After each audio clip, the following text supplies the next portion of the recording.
I shouldn't have looked back, but he was staring, and not in the normal way cousins stare. Not the, oh hey, good to see you stare. This was ... different. Longer. Like he was trying to read something written on my face that nobody else could see. I was 17. It was 20-4. It was New Year's Eve at my aunt's house. The same gathering we'd been doing every year since I was 5. Same decorations. Same drunk uncles. Same awkward family photos nobody wanted. Normal, predictable, safe. Except, nothing felt safe anymore. My cousin's name was Leo. I hadn't really thought about him much before that night. He was just ... there. At birthdays. At Thanksgivings. The tall one with the quiet laugh. The one who always showed up alone, never with a girlfriend, never with anyone. Ow. My parents used to joke that he was married to his job. At the architecture firm downtown, I never paid attention. But that night, everything changed. Why are you so quiet tonight? That's what he said. Not hey, not how's school, not any of the surface level shit adults say to teenagers they barely know. He actually ... noticed ... we were in the kitchen. Everyone else was. In the living room watching the ball drop on TV, the countdown was starting. 90 seconds to midnight, and I was standing by the punch bowl, trying to look busy. Trying to look like I wasn't absolutely dying inside. I had just come out 3 months earlier, not to my family, never to my family, but to my best friend Sam, who apparently told literally everyone at school. Now the whole senior class knew. Some people didn't care. Some people made jokes. Some people who used to sit with me at lunch just ... stopped. My parents still didn't know. And the thought of them finding out at my aunt's house during a family gathering, where my grandmother would cry and my uncle would make it about traditional values. That was the nightmare I couldn't sleep through, so I was quiet. I was invisible. I was safe until Leo walked in. He grabbed a cup and filled it with punch, casual, like nothing was happening. Like he wasn't about to say something that would break me open. Bad day? He asked. 60 seconds? I shrugged. Didn't look at him. He leaned against the counter. Not too close. Not weird. Just ... there. And when he spoke again, his voice was lower. Private. I know what it's like, he said. Feeling like everything's ending. Like everyone's watching. Like the whole world is waiting for you to fuck up. 45 seconds. My heart stopped. I looked at him. Actually looked at him for the first time. In 7 years, in his eyes, God, his eyes were so sad and so knowing all at once. What? I whispered. He smiled. And it was the kind of smile that comes from understanding something nobody wants to admit. The kind of smile that changes your life in 1 second. You're going to be okay, he said. Whatever you think is happening right now, ... whatever you think is wrong, you're going to be okay. 30 seconds. How do you... Because I was 17 once too. 20 seconds. He set his cup down, didn't wait for my response, didn't make it weird. He just ... said it. It's like it was nothing. Like it was everything. And the thing I couldn't forget. The thing my dad said to me when I finally told him was, "You're still my son." Nothing changed. I was still the same person, still wanted the same things, still deserved the same love. 10 seconds. I couldn't breathe. I know you're scared, he said. I know you think you're broken. You're not. 5, 4, 3. The TV in the living room erupted. Everyone screaming. Fireworks on the screen, but I was staring at Leo like he was the only real thing in the universe. How did you Sam's my friend on Instagram? He said quietly. He posted something last month about his best friend having the courage to be himself, and I just ... I knew. My face was burning. Don't be mad at him, Leo continued. He was proud of you. That's why he said it. Something in that sentence. Something about the word proud.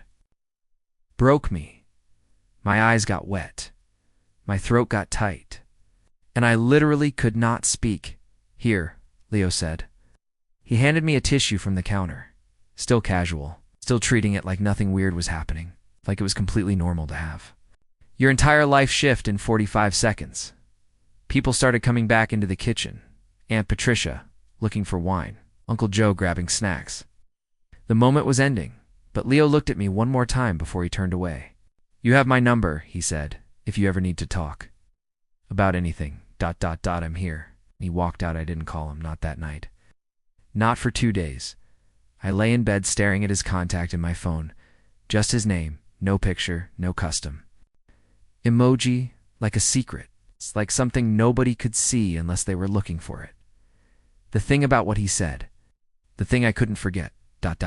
it wasn't the words themselves.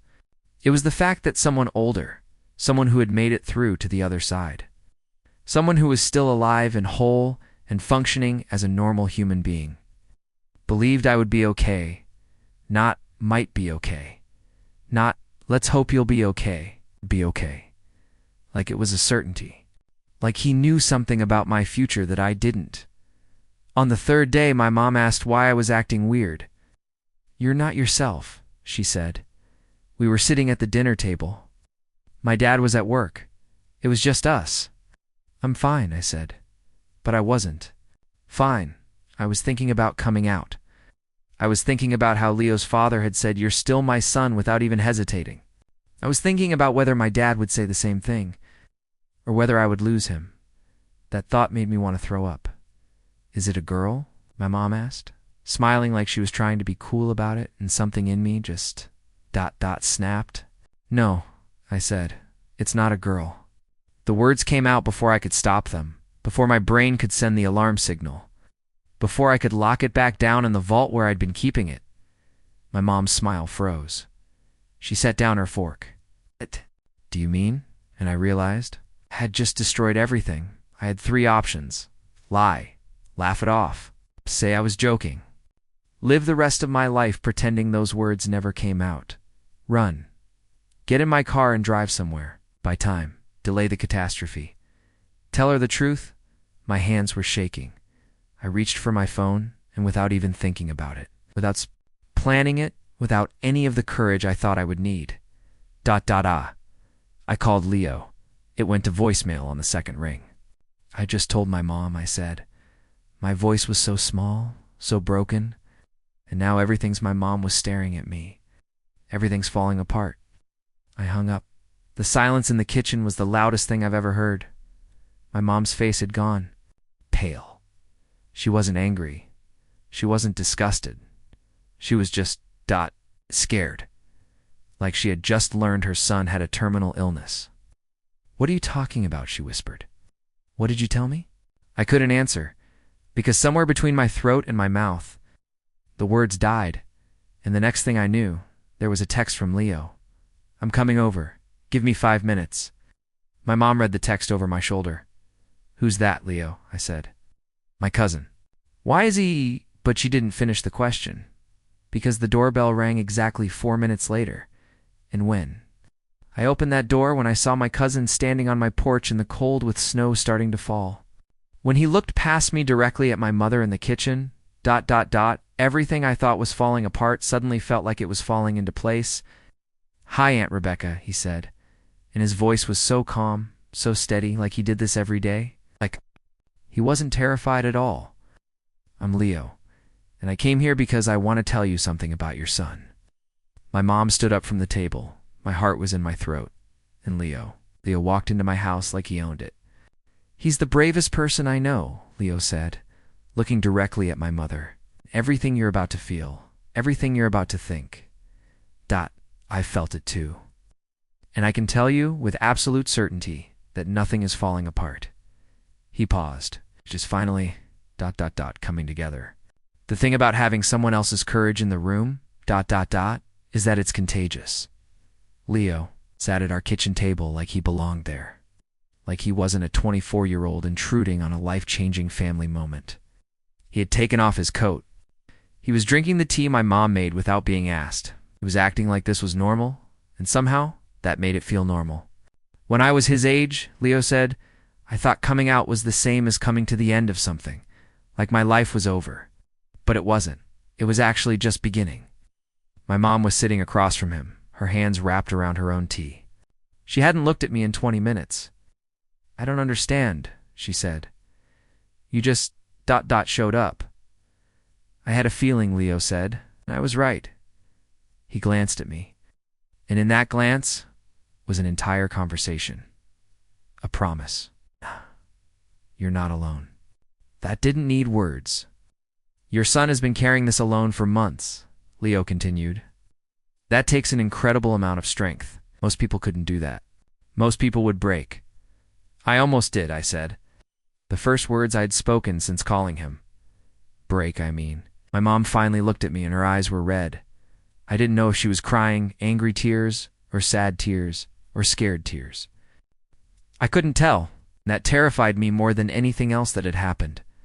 Why didn't you tell us? She asked. Why him? The question hit different than I expected. Guys, I didn't know how, I said. And he just... He knew. Found.